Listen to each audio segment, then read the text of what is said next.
começar a gravar, a gente começa. Beleza, galera. Começou a gravar então, vamos começar a nossa aula. Já mandei o form de presença, tá bom? Peço desculpas aí pelo atraso, tá? O meu computador agora só funcionou agora mesmo, que agora a gente está realmente ao vivo, tá bom? E vamos lá. Galera, como que vai funcionar então? Como que vai funcionar então essas aulas de revisão? Eu vou fazer basicamente assim. Eu não peguei essas questões antes para resolver, tá bom?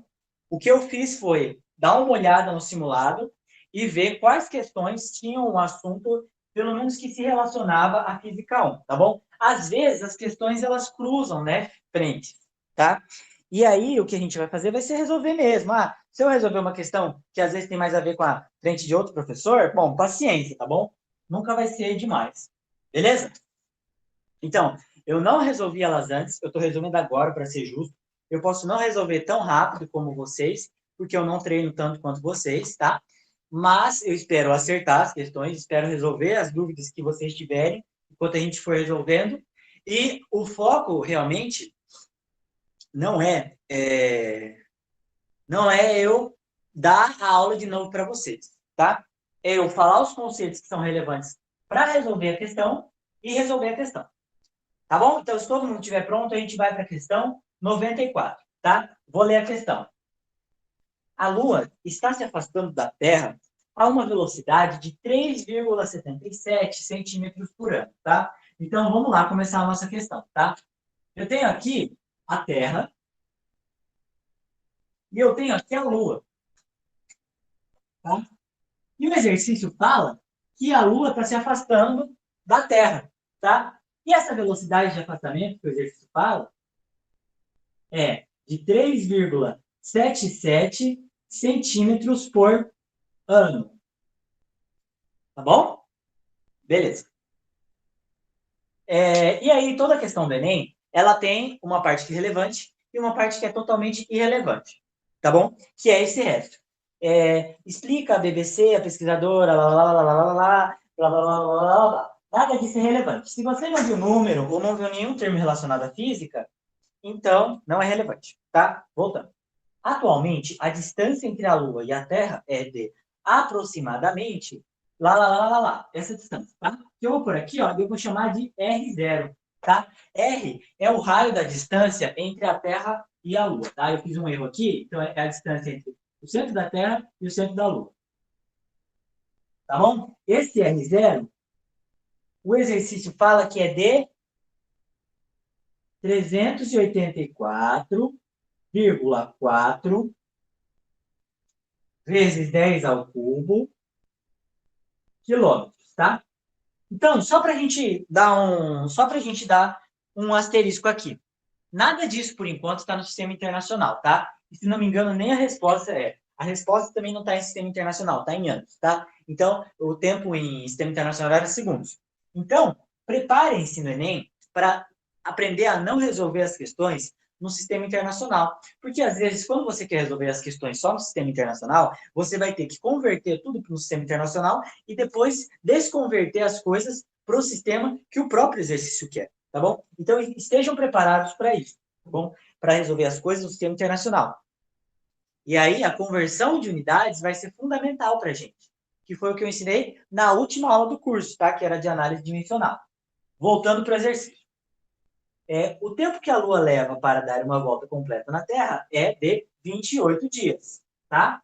Então, o tempo, eu vou chamar de período zero, é 28 dias. Tá bom? Considerando a velocidade de afastamento entre a Terra e a Lua mencionada no texto, quanto tempo demora aproximadamente para esse afastamento ocorrer caso o período de revolução da Lua em torno da Terra aumente em 33,1%? Então, o período de revolução final vai ser 1,331 vezes o período de revolução inicial. Isso significa que o período vai ter aumentado 33,1%, tá bom? Alguém tem alguma dúvida nessa parte aqui? Por que eu coloquei que o período final vai ser 1,331 vezes o período inicial? Isso é a mesma coisa que falar que o período final vai ser 33,1% maior que o período inicial. Todo mundo está seguindo daí? Beleza? Beleza. Então, ó, presta atenção. Eu quero que vocês prestem atenção em dois movimentos que estão acontecendo nesse exercício. O primeiro é o movimento de afastamento da Lua da Terra. Esse movimento é muito lento, tá? O segundo é o movimento de rotação da Lua em volta da Terra, tá? E esse movimento, ele não fala a velocidade, e nem a gente vai ter que saber a velocidade. Ele fala do período, tá bom? E sabendo o período, obviamente, daria para a gente calcular a velocidade, tá bom? Então, galera, olha só, presta atenção. Quando você faz vestibular, você geralmente vai sacando as coisas que tem. Ele deu período e deu raio. Com base nisso, vamos ver se alguém está manjando realmente aí. Que tipo de lei eu posso usar para relacionar período e raio? É uma lei que eu não sei nem se eu cheguei a ensinar. Eu acho que é de Física 2, talvez. Tá? E tem outra coisa que fala a favor disso, que é ele ter dado a raiz cúbica de 1,331. Tá? Bom, enquanto ninguém responde, eu já vou dar a resposta aqui. E é a lei de Kepler. Tá bom?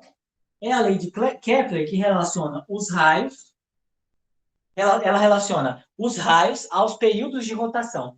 Então, o que vai acontecer, vou só dar uma breve explicação, é o seguinte: eu tenho o raio de rotação da Lua em volta da Terra. E esse raio não necessariamente, tá, é um círculo, ele pode ser uma elipse, tá? Ele pode ser uma elipse. E aí a Lua vai se afastar por bilhões de anos, tá? Aí, num outro período, ela vai estar aqui, mais longe, ela vai ter um raio de rotação maior e ela vai ter um período de rotação maior, tá bom? E como é que eu vou relacionar esses dois momentos, tá bom? Pela lei de Kepler, tá? Eu não lembro que lei de Kepler que era. Deixa eu ver aqui. É lei de Kepler, tá? É exatamente a lei que fala o seguinte, que o raio ao cubo inicial dividido pelo tempo ao quadrado inicial é igual ao raio ao cubo final dividido pelo tempo final ao quadrado. Tá? É essa lei aqui que a gente vai usar no final das contas. Tá?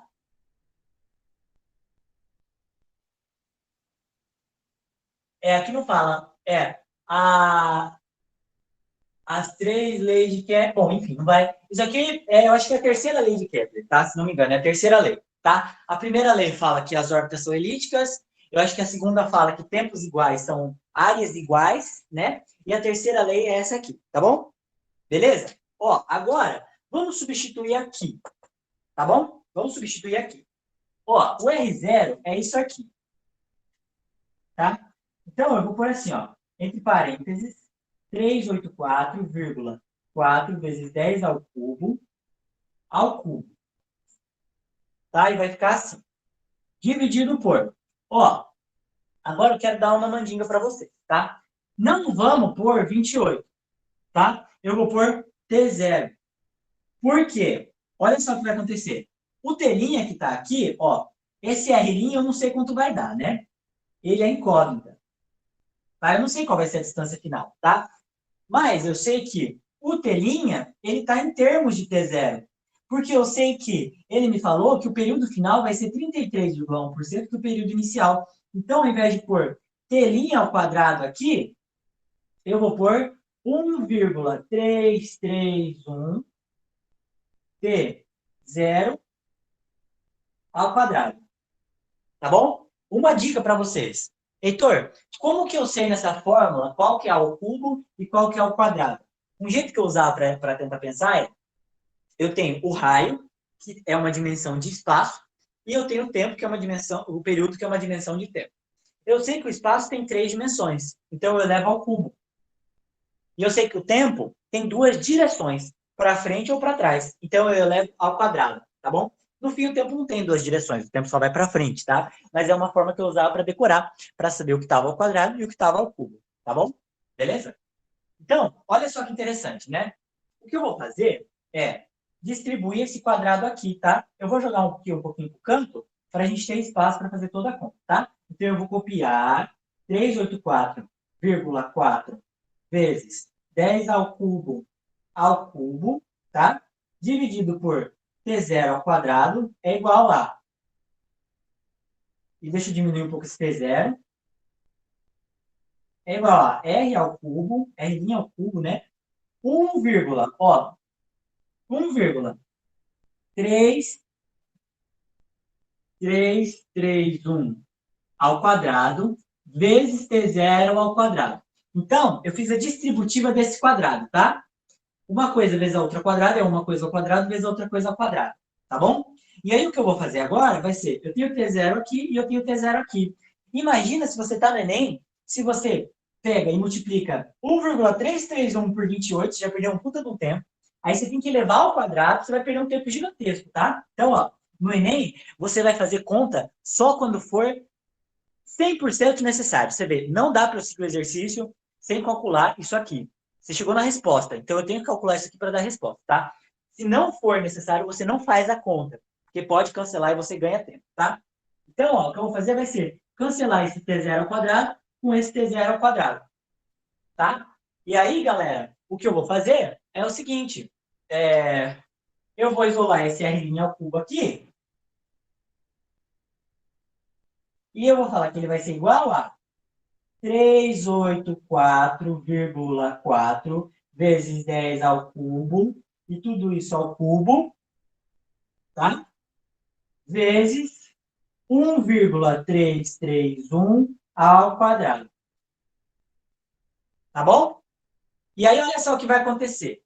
Eu vou tirar a raiz cúbica de tudo isso, para deixar esse R' parar. Se alguém tiver alguma dúvida no meio desse processo, pode parar aí que eu volto, tá bom? Falem aí antes que chegue no limite da lousa, daí eu tenho que apagar. Que aí fica mais complicado, eu tenho que voltar e escrever tudo de novo, tá bom? Mas fiquem à vontade para mandar dúvida sempre, gente. Não tem dúvida besta, tá bom? Às vezes é uma dúvida que é rápida de solucionar e vocês ficam com medo. Então, galera, quando eu tirar a raiz cúbica disso, eu vou tirar a raiz cúbica disso daqui, ó, e esse cubo vai sumir, tá? Vai ficar 384,4 vezes 10 ao cubo. Por quê? Porque eu tirei a raiz cúbica disso aqui, tá bom? Vezes. Agora eu vou tirar a raiz cúbica disso aqui, ó. E vai ficar raiz cúbica de 1,331 ao quadrado. Tá bom? Então, ó, a gente não calculou nada por enquanto, tá? Beleza? Então, aqui já resolveu o problema. A gente já isolou o R' e aqui já resolveu o problema, tá? Agora eu vou resolver isso aqui, ó. Porque o exercício deu pra gente a raiz cúbica de 1,331. Mas ele não deu pra gente a raiz cúbica disso ao quadrado. Só que aí a gente vai lembrar de uma propriedade da potenciação. Isso aqui vai ser a mesma coisa aqui. Então, eu vou copiar a equação. R' é igual a 384,4 vezes 10 ao cubo. Ó, agora, preste atenção, tá?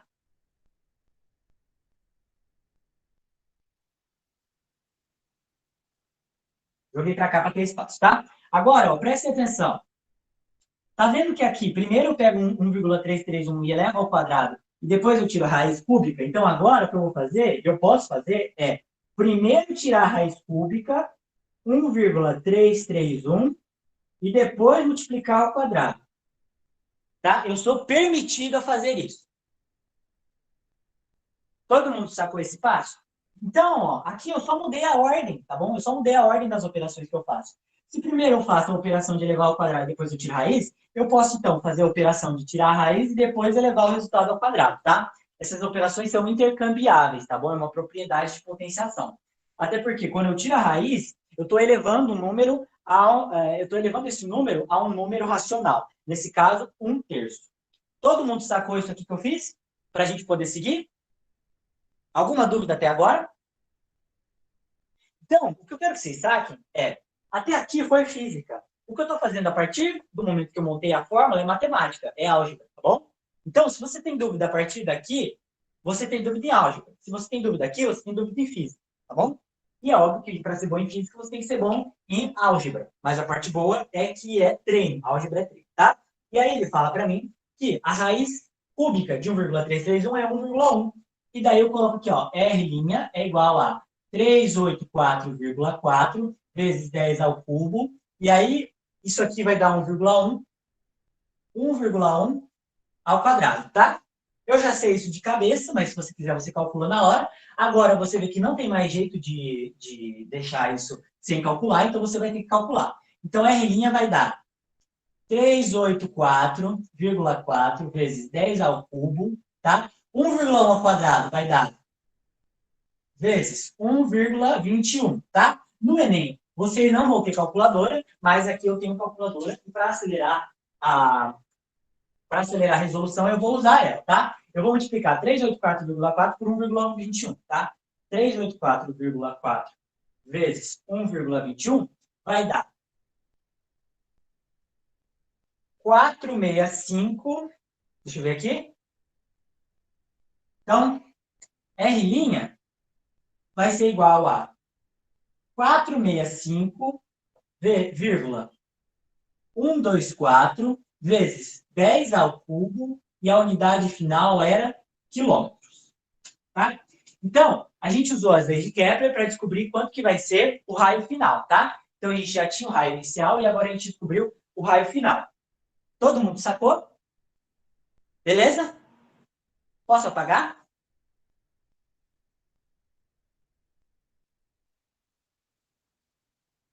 Beleza? Tá bom, então eu vou apagar, tá?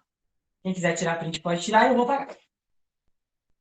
Bom, então a gente já usou o primeiro conceito, que é a lei de Kepler, tá bom?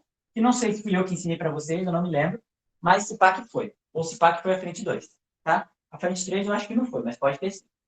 Tá bom? Então vamos lá. Ó, agora que a gente resolveu um conceito, agora a gente quer resolver o outro, tá? Por quê? O que ele quer saber? Ele quer saber o tempo, na verdade, que demorou para a Lua se afastar daqui para cá, tá? Quanto foi o tempo que demorou para a Lua fazer isso aqui, ó? Andar de um ponto que ela estava menos distante para um ponto que ela estava mais distante, tá bom? Então eu vou desenhar aqui melhor, tá? Então vamos supor que antes ela tinha uma distância R0, e agora, depois de bilhões de anos, ela vai ter uma distância R', tá bom? E aí, eu tenho uma velocidade de afastamento que é constante, ela não falou que muda essa velocidade de afastamento. Eu tenho uma variação de tempo, que é o que ele pede, e eu tenho uma distância que ela andou. Tá na cara que a fórmula que eu vou ter que usar agora vai ser a fórmula da velocidade constante, tá bom? Que é a seguinte: V é igual a delta S sobre delta T, tá? Então, vamos aplicar esse conceito, tá bom? O conceito é o seguinte: a velocidade eu tenho, que é a velocidade com que ele está se afastando. O ΔS é o raio maior menos o raio menor. Por quê? O raio maior, que é tudo isso, menos o raio menor, que é só isso, vai dar essa distância, que é o tanto que ele andou. E o ΔT é justamente o que eu quero, tá bom? Então, vamos lá. A velocidade, então, eu vou fazer uma coisa que é converter ela. Porque o que é que acontece? A distância está em quilômetros e a velocidade está em centímetros. O ano, que é a unidade de tempo, é a unidade que eu vou querer no final. Porque na resposta do exercício ele fala em bilhões de anos, tá? Então a unidade de tempo de ano é o que eu quero no final. O que eu vou ter que fazer agora é converter a velocidade de centímetros para quilômetros. Tá bom? E vocês vão fazer isso da seguinte forma. Ó, 3,77 centímetros, tá? Quantos centímetros tem em 1 metro? Vai ser 1 metro para 100 centímetros, tá? 1 metro é a mesma coisa que 100 centímetros. Então, quando eu divido um pelo outro, é a mesma coisa que ser um, tá? E aí, agora o que eu faço é cortar unidade com unidade. Eu corto centímetro com centímetro, tá? Então, para eu converter 3,77 em metros, eu divido por 100, que é a mesma coisa que multiplicar por 10 a menos 2.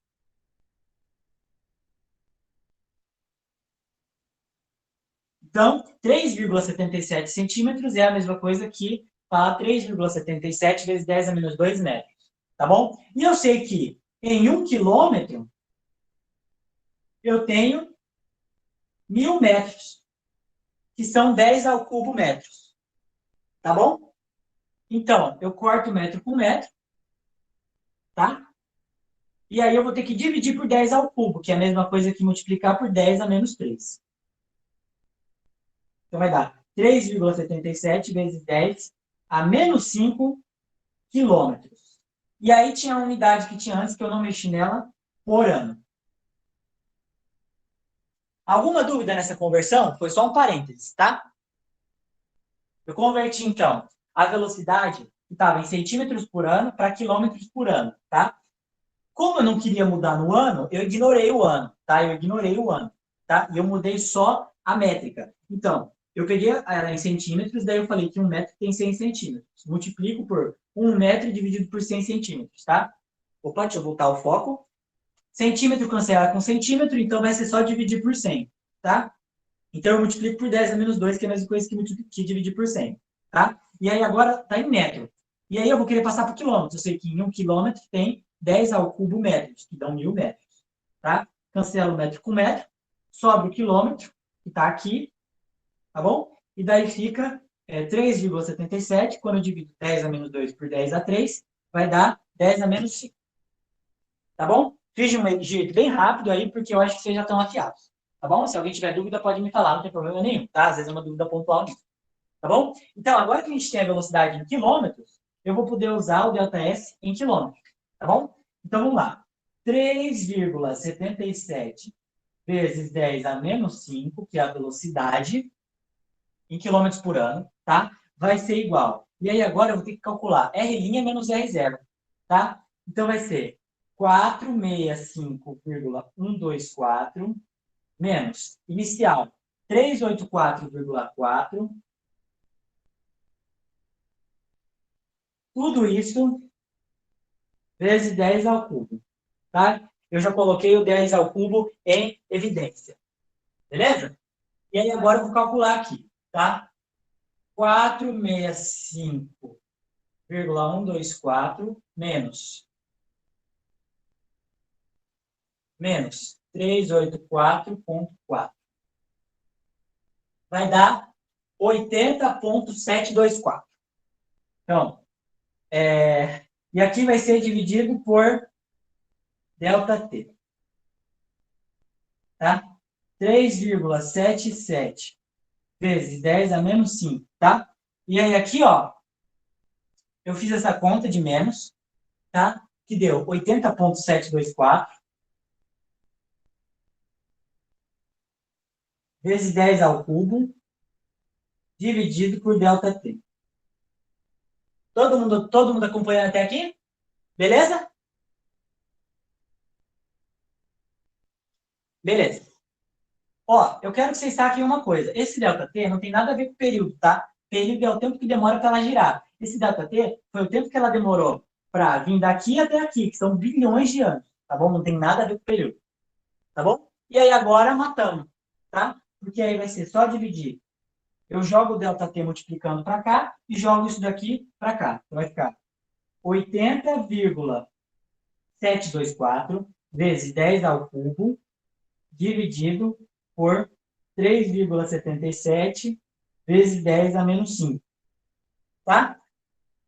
E aí o resultado, vamos ver aqui. Primeiro eu vou calcular o difícil, que é um número dividido por outro, tá?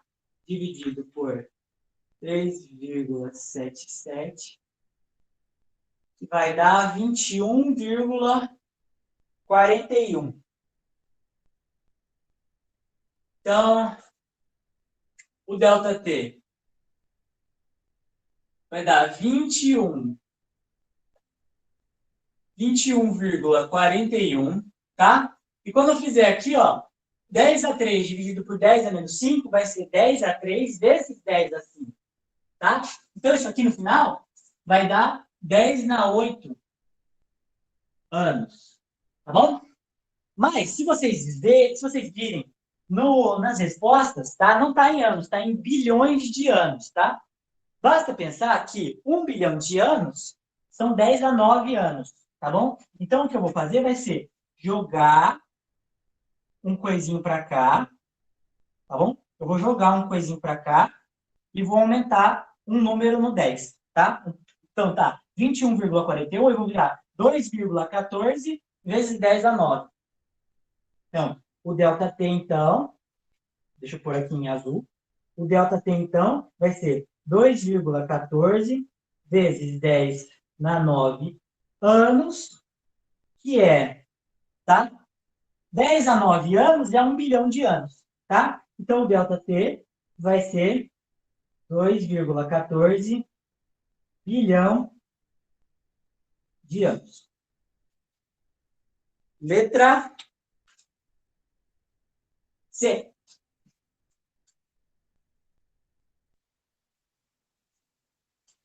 Beleza? Todo mundo sacou esse exercício? Gastei bastante tempo, mas ficou bem explicadinho. Todo mundo sacou? Alguém tem alguma dúvida?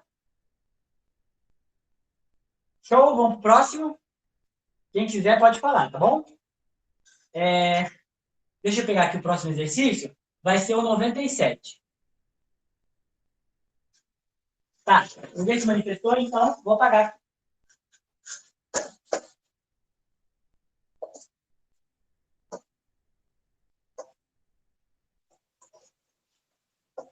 O 97 tem mais a ver com a gente, tá? Ó, o slackline é uma atividade física executada em cima de uma fita estreita e flexível, presa em dois pontos fixos. Os movimentos, tá? Ninguém se importa com isso. Se no exato momento dessa posição, em equilíbrio estático, presta atenção no equilíbrio estático, a medida da tensão T2, referente ao ângulo de 60 graus, for igual a 400 newtons, qual é a massa da pessoa sobre a fita, sabendo que a aceleração gravitacional vale 10 metros por segundo ao quadrado e que raiz de 3 é 1,7, tá? Parece que é um exercício que dá pouquíssimo dado, tá? Peço para você resolver uma coisa impossível, mas é bem fácil no final, tá? Confie em mim. Então, o que eu vou ter aqui, ó, vai ser o seguinte, ó. Vou desenhar aqui o slackline, que vai ser assim.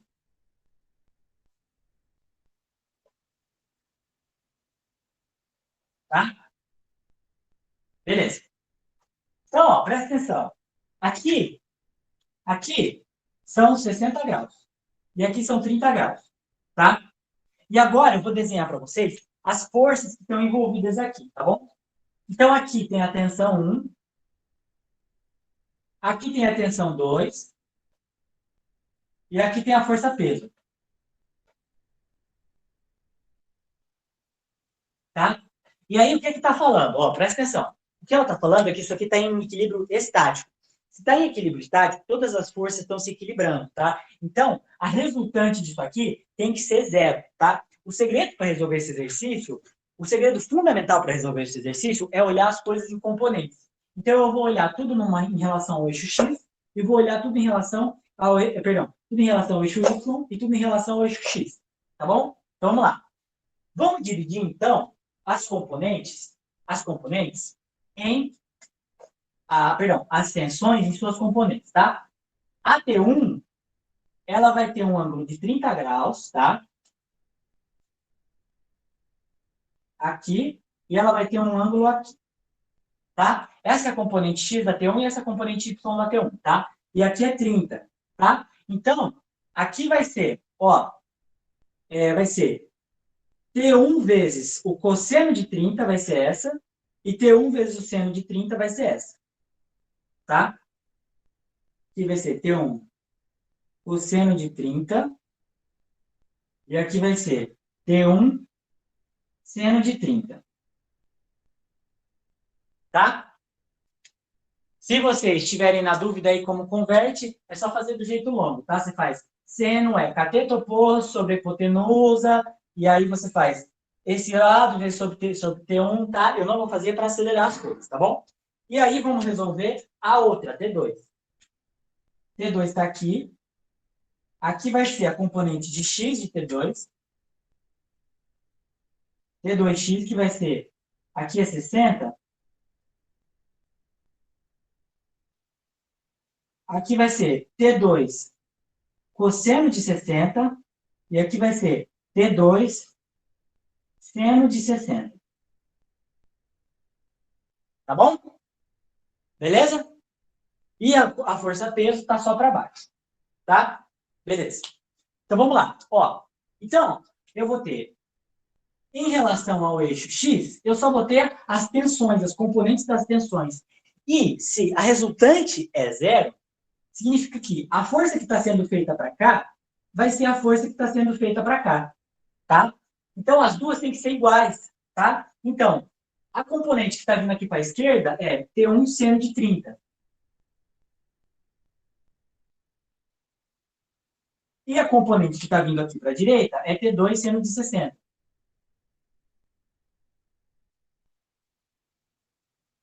Tá? Beleza? Eu sei o seguinte.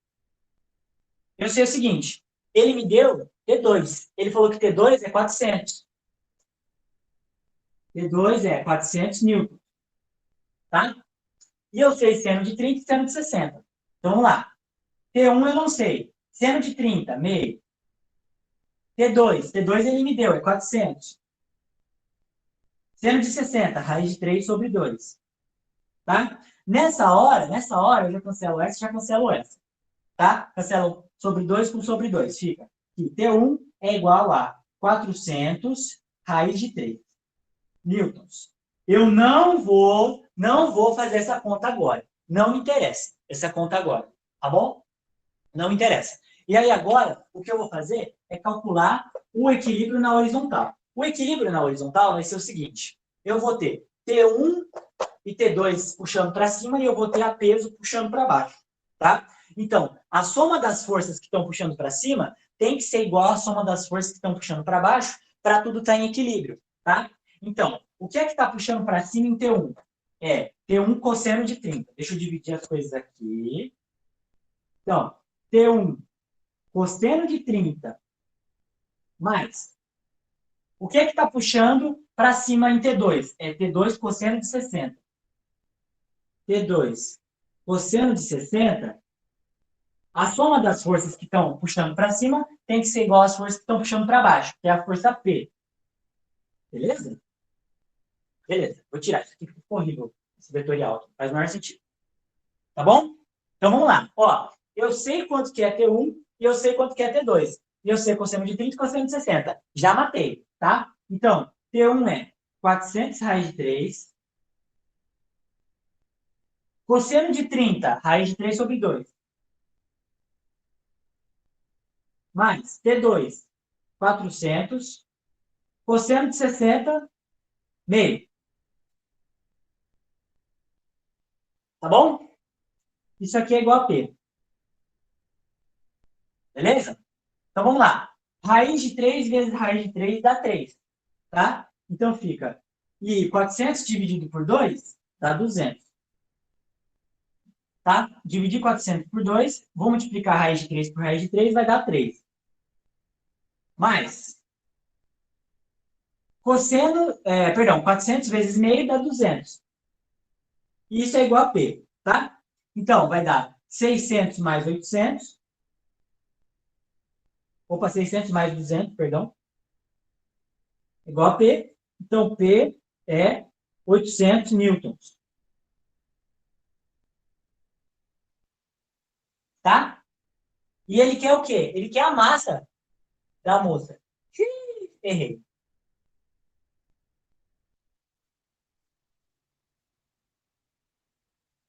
Em algum lugar aqui eu errei, hein?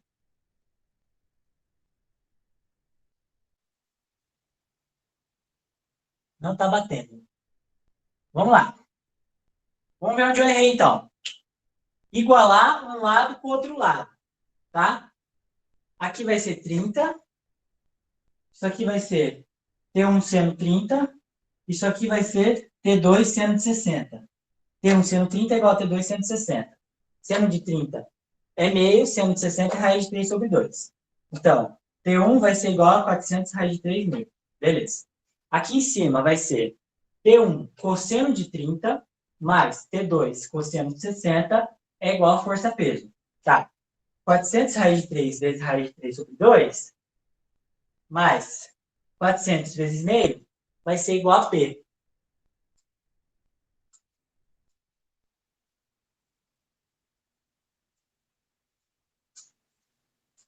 Então, vai dar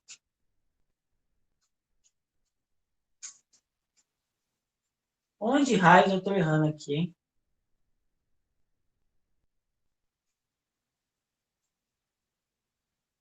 Bom, não tô errando. Alguém viu aí o erro? Então, ele fala que raiz de 3 é 1,7. Só que o que acontece aqui, eu deixei aqui, né? 400 vezes raiz de 3. Porque a hora que eu substituo aqui, eu vou multiplicar por cosseno de 30, que é raiz de 3 sobre 2. Então, fica raiz de 3 vezes a raiz de 3, que dá 3. Tá? E daí eu sumo, não vou usar o fato de ser 1,7. Tá? Bom, e aí ele falou que G é 10. Então, era para dar... Alguém tem o gabarito dessa aí?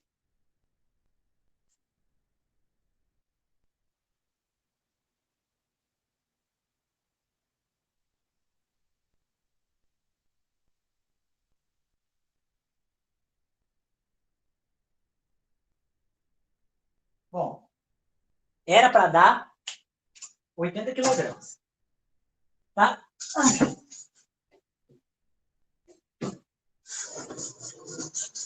Era para dar 80 quilogramas, tá? Não estou vendo no momento onde eu estou errando.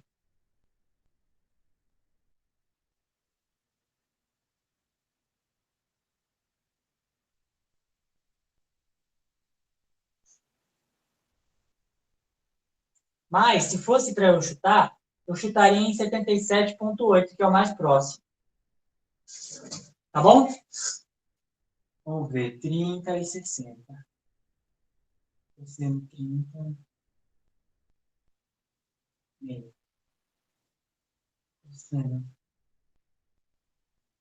30, aí 3 sobre 2.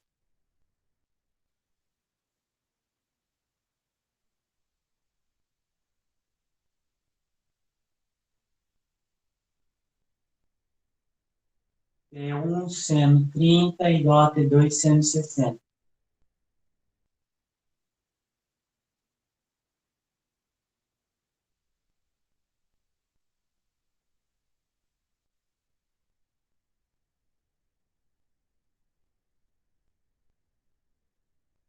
É aí, né? Beleza, então. Ah, então show. Então era isso. Era aproximado, não sei que estudo que foi esse.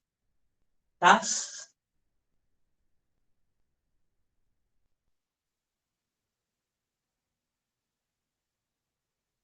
Tá bom.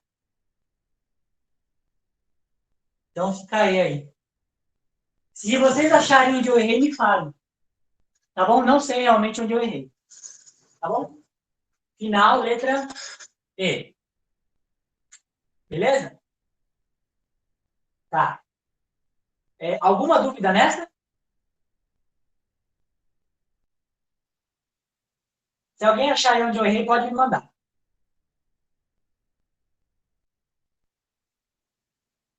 A 103, eu acho que eu realmente boiei, porque não tem nada a ver, né? Densidade linear e propagação de som, vocês aprenderam em outra frente, não foi?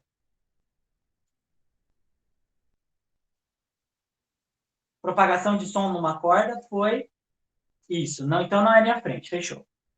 E vamos para outra questão, que é a 116. Eu vi que a aula está quase acabando, mas vamos tentar fazer rapidinho, tá? Vai. Ah, não é 116 não, eu errei, é 115. 115. A força de atrito está presente em basicamente todos os processos mecânicos. A esteira estática, tá. Um modelo avançado desse tipo é a esteira tipo fixa, de correia, que pode suportar e carregar carga de até 400 quilos no limiar do deslize.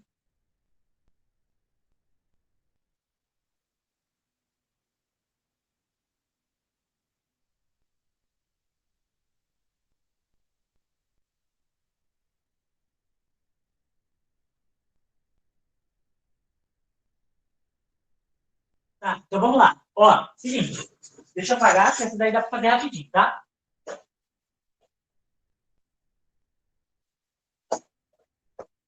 Rapidinho a gente termina, vamos lá.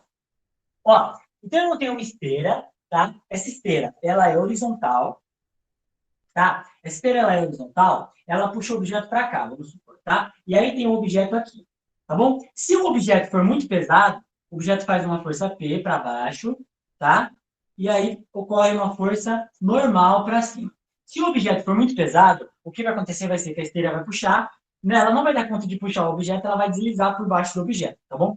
E ele fala para mim que ela consegue carregar cargas de até 400 quilos, tá? Então, a massa que eu vou pôr em máxima é de 400 quilos. Tá bom? Tá. Aí ele fala o seguinte, ao transportar nessa esteira uma carga com massa de 40 quilos, M igual a 40 quilos, entendeu? A força de atrito da esteira e essa nova esteira passa a ser outra, passa mesmo. Os coeficientes de atrito estático e dinâmico entre a esteira e essa carga são, então, Mi estático é 0,5 e Mi dinâmico é 0,3. Lembra, o Mi estático é sempre maior que o Mi dinâmico, tá bom? Tá. E a aceleração da gravidade local, G, é 10 metros por segundo ao quadrado. Tá bom? Tá. Qual é a redução entre as forças de atrito que atuam na carga máxima estática e na carga de 40 quilos? Tá bom. Qual é a redução entre as forças de atrito? Tá. E o que ele quer saber é o seguinte. Vamos calcular, então, a força máxima de atrito, tá bom?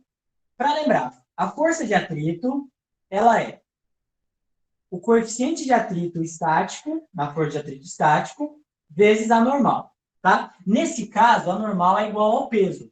N é igual ao peso, tá? Então, a força de atrito estático,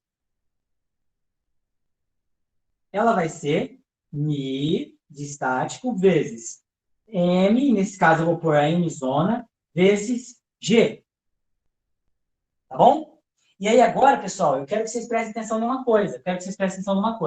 Vamos supor, eu vou pôr aqui um linha, tá? Esse linha significa que é a força máxima, tá? E eu vou escrever embaixo um F0. Uma força de atrito estático zero, que é a força quando eu uso a massinha de 40 quilos, tá?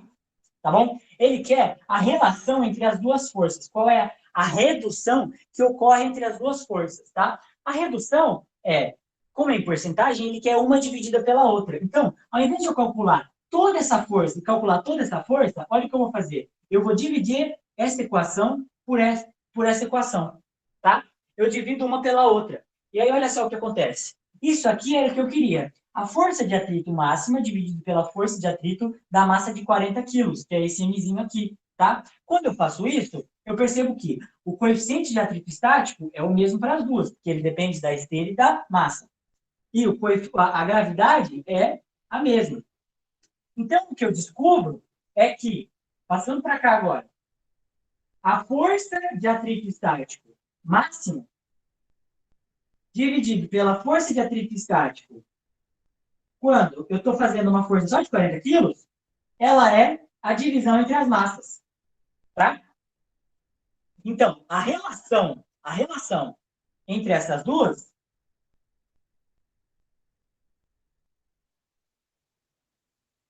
tá? Eu vou dar um igual aqui, ó. É igual a 400 dividido por 40, tá? E aí, o que eu vou fazer? Quando eu divido 400 por 40, dá 10. Tá bom? Isso quer dizer o quê? Que essa força, ó, então, F' de atrito estático, ela é 10 vezes a força de atrito estático quando eu estou com a massinha de 40 quilos. Tá bom? Beleza? Significa que essa força é 10 vezes maior do que essa. Significa que a força de atrito estático inicial, ela é 1/10 da força final de atrito estático, que é a força de 400 quilos. Ué, se ela é só 10%, significa que eu tinha a força máxima de 400 quilos. Aí ela foi para 10% com a massa de 40 quilos. Isso significa que teve uma redução de 90%. Ele pediu qual foi a redução entre as forças, tá? Então, tá? A redução ela é de 90%, tá? Eu fiz desse jeito meio rápido, porque o tempo já estourou, tá bom? Mas a redução foi de 90%. Deu para todo mundo sacar? Ela foi de 90% porque a força final, ela era 10 vezes... a força de 40 quilos, ela é 10 vezes menor do que a força inicial. Então, ela é 10% da força inicial. Se eu tinha a força inicial e foi para 10% dela, esse tanto que caiu foi 90%. Tá bom? Então, vai ser a letra D. D de dado. Beleza? Pessoal, é isso então por hoje. Vou parar de gravar. Quem tiver dúvida, pode me mandar aí, tá bom? Eu acho que eu vou gravar esse último exercício que eu fiquei devendo, tá bom, para vocês. E aí, na próxima aula,